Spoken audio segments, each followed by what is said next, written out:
Ciao Fabiano, ti rispondo riguardo la sostituzione etnica. Tu sapresti dire perché prima di Mussolini il Vaticano non c'era?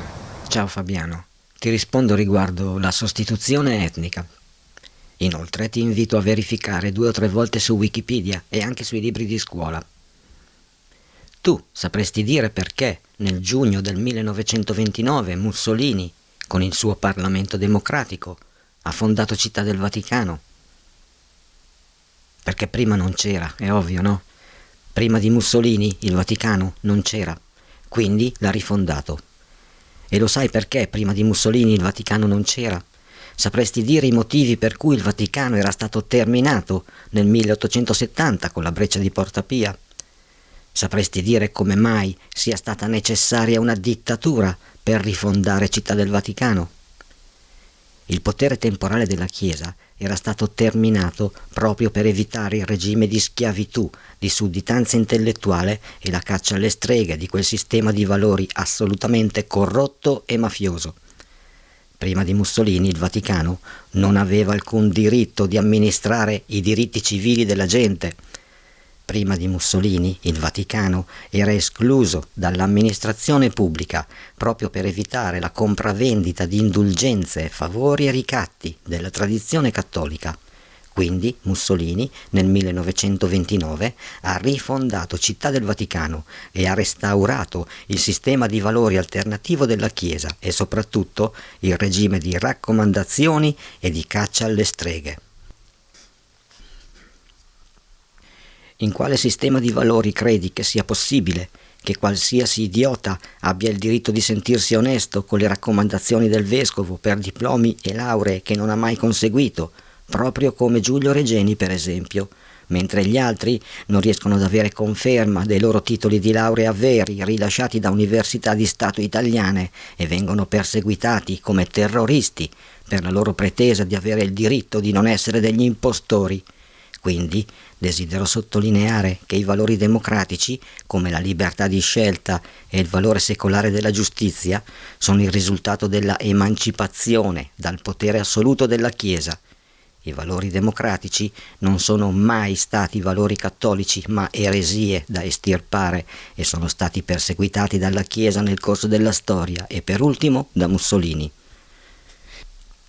E specialmente il valore secolare della giustizia, specialmente l'emancipazione dalla giustizia divina, è il motivo esatto per cui gli antichi romani chiamavano i cristiani con il nome di barbari, non civilizzati e terroristi. Questo non fa di me un comunista, ma fa di voi dei romani di Gerusalemme. Proprio come dicevano gli antichi romani, esattamente per lo stesso motivo. Questo non fa di me un comunista, ma fa di voi dei romani di Gerusalemme. E giusto per essere chiaro, specialmente riguardo l'Olocausto e la sostituzione etnica, ti invito a verificare 2 o 3 volte anche la pagina della onorevole Liliana Segre, sempre su Wikipedia. Non sono cose che mi invento io, basta saper leggere. Dalla senatrice Liliana Segre desidero sapere se sia stata perseguitata a causa delle leggi razziali fasciste del 3 gennaio 1925 oppure se ha dovuto attendere per 14 anni fino all'introduzione delle leggi razziali naziste nel 1938, 14 anni dopo. Come puoi vedere e verificare 2 o 3 volte di persona, la senatrice Segre non è mai stata perseguitata a causa delle leggi razziali fasciste, a differenza di tanti italiani, prima e dopo di lei. Quindi vorrei che la Segre potesse dire quando sarebbero state abolite le leggi razziali fasciste, prima o dopo il concordato e la questione morale, prima o dopo la scomunica ai valori secolari del 1949 e con questi i valori democratici. Il 3 gennaio 1925 Mussolini ha detto che i valori democratici devono essere cercati nella tradizione cattolica. Dopodiché ha sciolto il Parlamento, i partiti politici, ha abolito la libertà di stampa, rifondato Città del Vaticano e perseguitato le opposizioni come apostati della fede e nemici dello Stato. Dopo 100 anni, dal 3 gennaio 1925, chiedo alla onorevole Liliana Segre se saprebbe dire un valore democratico che sia stato un valore cattolico nel corso della storia. Vorrei sapere se la senatrice saprebbe dire come avrebbero fatto i valori democratici a diventare tradizione cattolica, senza dover citare le leggi razziali di Mussolini del 3 gennaio 1925 come esempio di libertà e di democrazia.